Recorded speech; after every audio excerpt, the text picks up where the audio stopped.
Hi everyone! Hello! So I'm Madame Casey, the owner of Sparkle Lifestyle and MediSpa with Annie Poirier, registered dietitian. So this week, it's Wednesday, so it's for our online clients. It's weigh-in day, so make sure that you send your weight measurement or whatever you decided to track. Make sure that you're doing that today and send it to us by email. So the topic that we want to talk about this week is about motivation and weight loss, because we're like at that halfway point where I'm sure there's a lot of people that maybe fell a bit off the wagon or something's wrong with them. So today we're gonna talk about how to stay motivated. So what's your number trick for people that, you know, come to you and don't know, they used to be tracking so well, they were doing so well, and now they're kind of, man. I find for me it's a good time to review from when they started to where they're now. Because a lot of people don't realize how well they're actually doing from week to week, and all of a sudden it just only takes 1 week of seeing no results that then they question everything they started.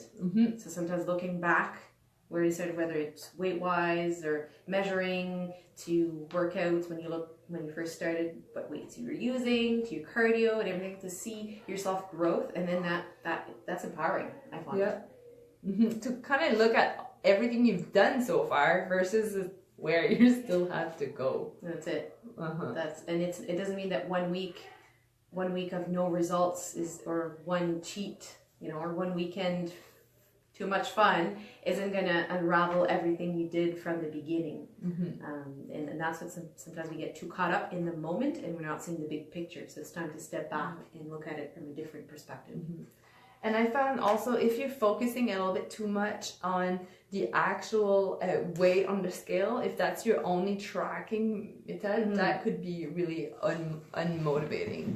So I usually at this point ask my client to maybe focus on something else than a number on the scale. Yeah. And actually maybe count, like just look at the first time you did the workout and do the exact same workout if you've done at the first. very beginning. And just remind yourself that you're not able to do like a regular push-up, and now you can do like the whole Tabata with it. So I find that's a little bit more motivating. And also, if you, in today's email for people that are at this week attending, but in your package you got this sheet. I don't know if you can see it.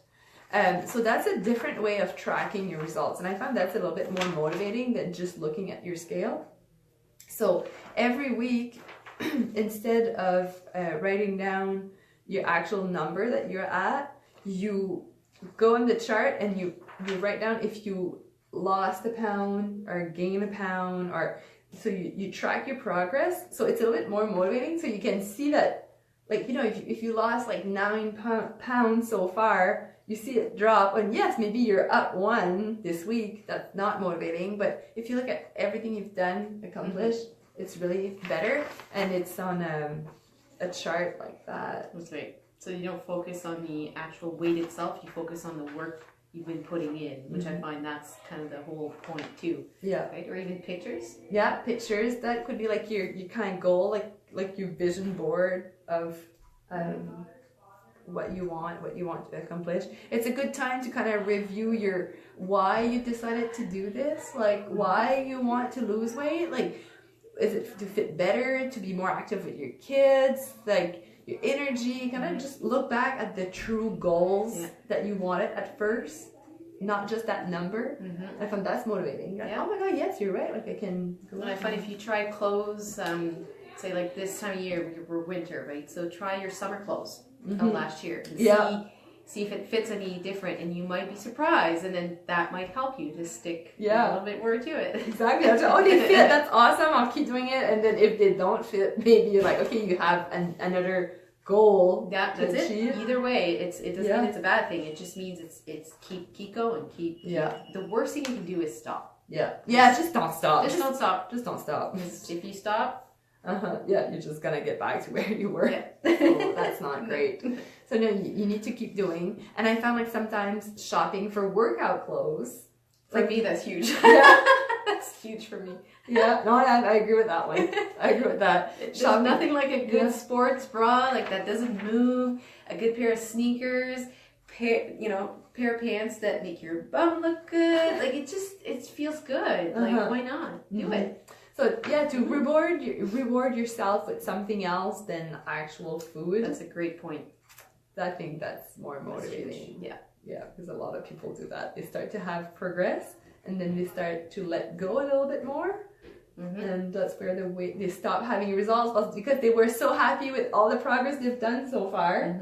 And then, oh well, I can eat this and that, and I was bad for that. I remember. And the power of a good playlist music is huge. Like if you go in with some music, next thing you know, time flies. You don't think about the pain.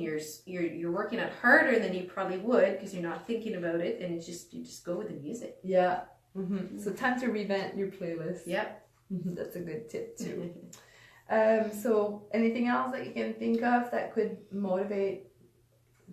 Oh, I found a lot of people at this point, actually, because I have a couple of my clients that I see one-on-one that are at that phase, the meal planning. When they started the program, they were like really, like they always had something in their fridge, and that started to lack a little bit more. So maybe it's a good time to start looking at how well you're prepared, and then just taking the time to go grocery shopping, prep your meal for the week.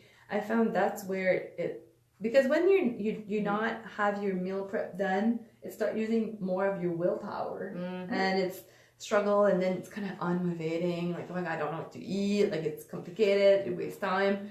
But when you just kind of stop and look at it, it's a time investment to just sit down, plan everything, do grocery shopping, cook a bunch of chicken, and or even snacks. Like if you have your cut-ups veggies or whatever, you're probably your consumption of veggies will go higher. So it's things like that don't underestimate the little things. Yeah, because all those little things will help you be successful. But you have to keep up with them. Yeah, because those are all, when you're trying to really change your lifestyle, it's essential you want to change your lifestyle or have a plan that you can follow forever and doesn't use your willpower only. Because I found that's where your motivation will like kind of let go a little bit. It's when what you're trying to do, it's using too much of your willpower. And I always say, like, I don't cook. I just don't cook. That would be using way too much willpower for me. So I accepted it. I accept that I can't cook, and I will just, go at Costco, grab and go option. So you need to be realistic. Like maybe it's that time that you need to sit down and what you were doing, like, is it realistic? Can I do this for the rest of my life? Like, is it okay? And if it's okay, fine, okay, well, get back at it and do it. But if it's not, maybe there's some adjustment to your meal plan to be done. And it's normal too. Like, it's a learning curve, all this. You're learning some stuff that works, some that doesn't. And and if I use food that you like too, if you're forcing yourself to eat foods you don't necessarily like, there's lots to choose from the food list. Or even for your family too. So pick the ones that you tend to like more. Yeah. Because then it's... Yeah, if you force fed yourself with stuff, like that's not working with that one. Okay, so that was what we had to say for motivation. I hope it helped a little bit. Feel free to comment below if you have any tips by your own that you would like to share. But we wanted to take the time to answer a question from our clients. And we got a bunch this week. So do you want me to read the first one? Yeah, we're just going to go over, maybe not exactly, but just a resume. So one of the challenges this week was self-sabotage. Okay. And because it was a birthday week. Okay. So they made unhealthy choices. And then, a little bit later, there was a baby shower too. So in special events. What special events? And I had that actually. It was my stepdaughter's birthday this weekend. And actually, I ate cake. I ate too much of it. I did. I totally did. And I moved on. I have a cold a little bit. Sorry for my voice. So my suggestion, actually, because I don't think I did good, I should have eat better before going. I think I was a little bit hungry before I went to that event. I didn't eat properly before going. So if you fuel yourself enough before you're going at the restaurant or in that special event, I found you have less tendency to eat too much cake like I did.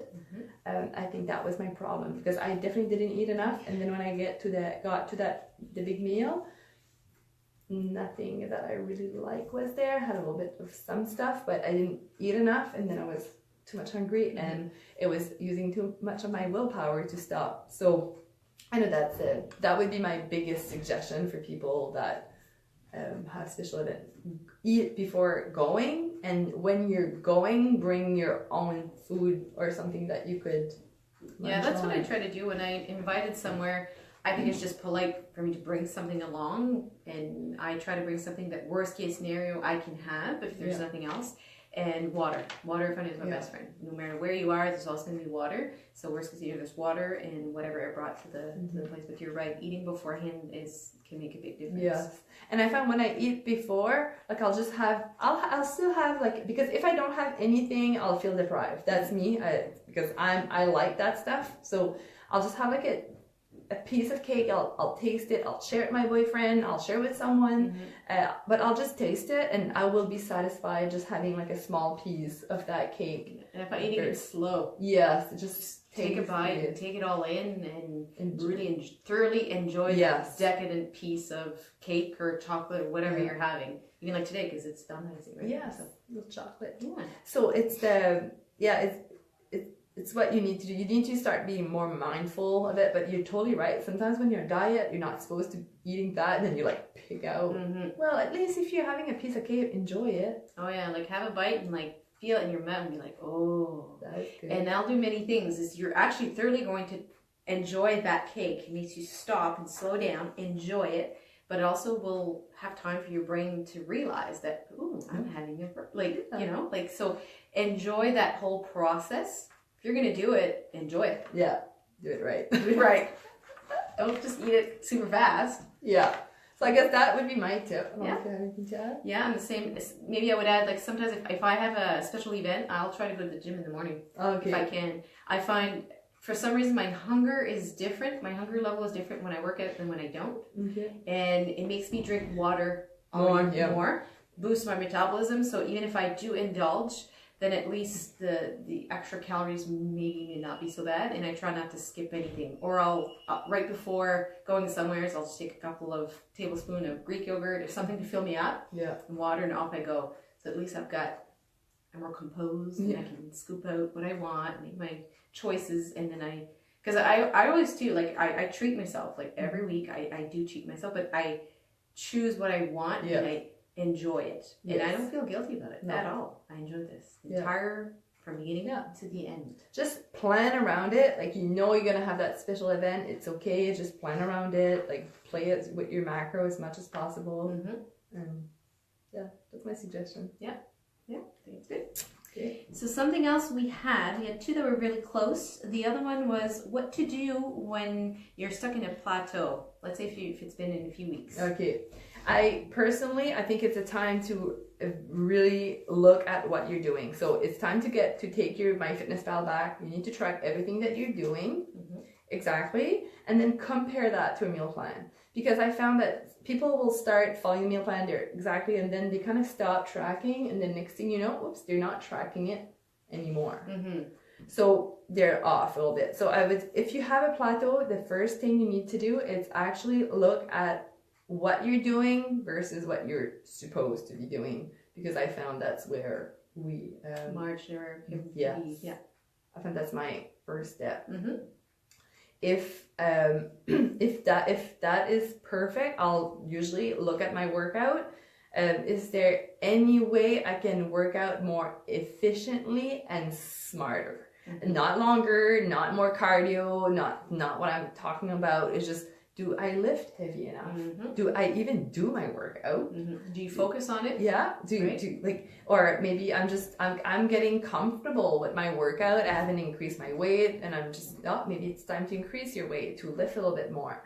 Maybe it's time to switch from superset to straight set, or vice versa, or just kind of change things around. Yeah, or even just adding one more set. Usually it only adds maybe 5 10 minutes at most when you're used to your workout. You've been doing it for a while, but it's just enough to shock your body. Yeah. But by that point, I find it's a great time because you're used to the exercise. So your comfort level with them, you're confident in how to execute them, but now it's time to push that little envelope a little bit more. Yeah. And then you're right with the weights too. If you've been using the same weight from when you started your workout, try to push up a little bit more. Yeah. See if you can add 1 or 2 more pounds or 5 pounds. Yeah. Just push it. Like you need to, when you work out, you need to fail. You're in there to fail. Yes. You're not there to be a perfect set. Like it's 3 sets of 12.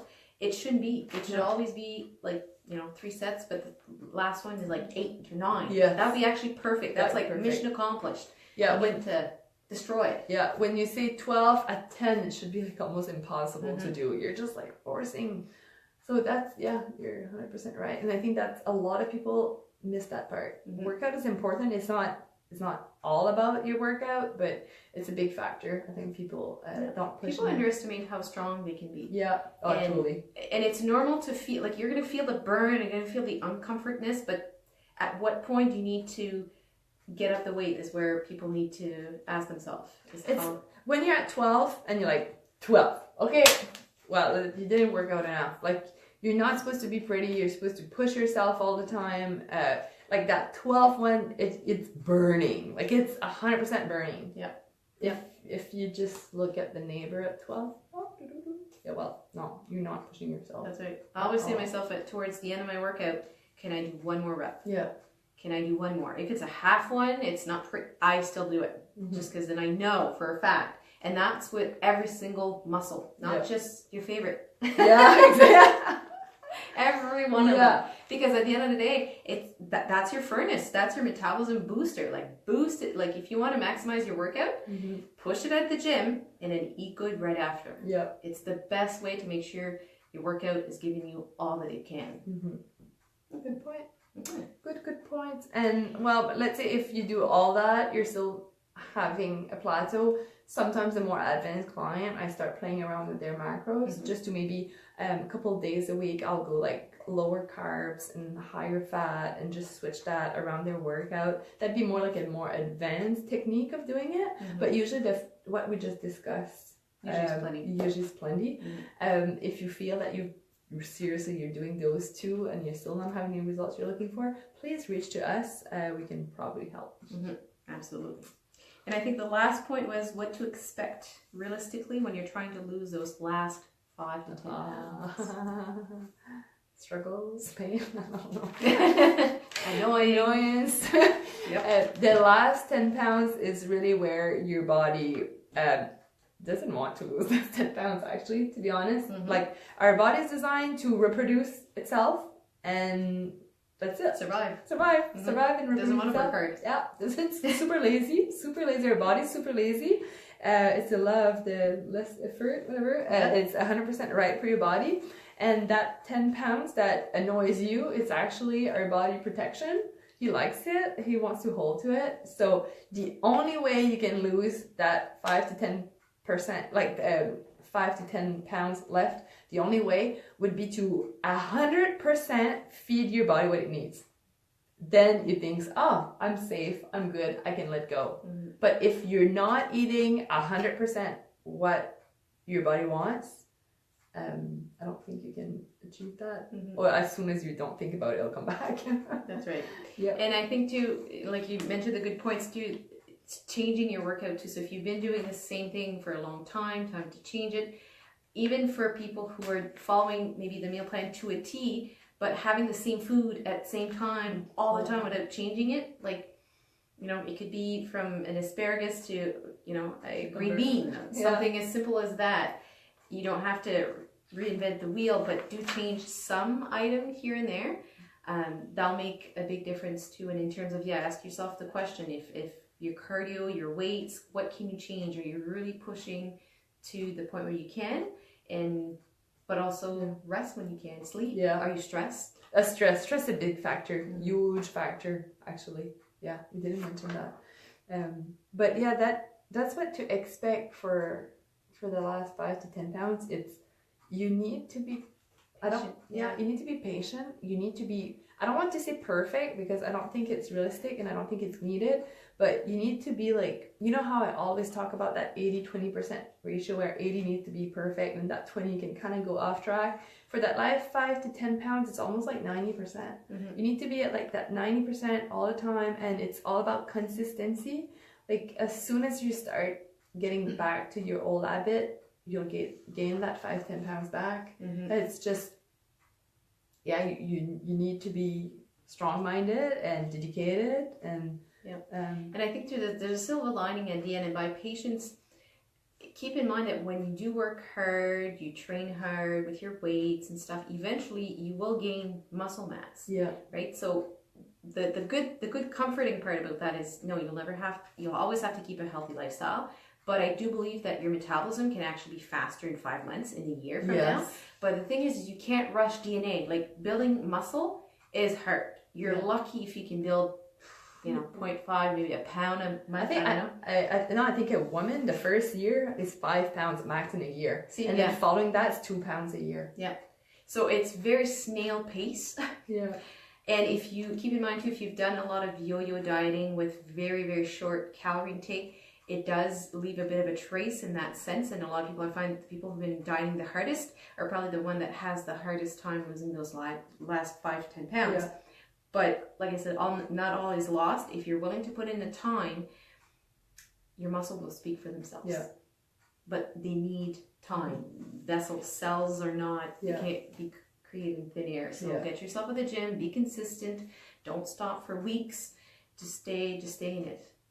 So it's all, the last 5-10 pounds, it's all about consistency. At that point, you need to have that in it's a lifestyle, it's who you are, that's what you're doing.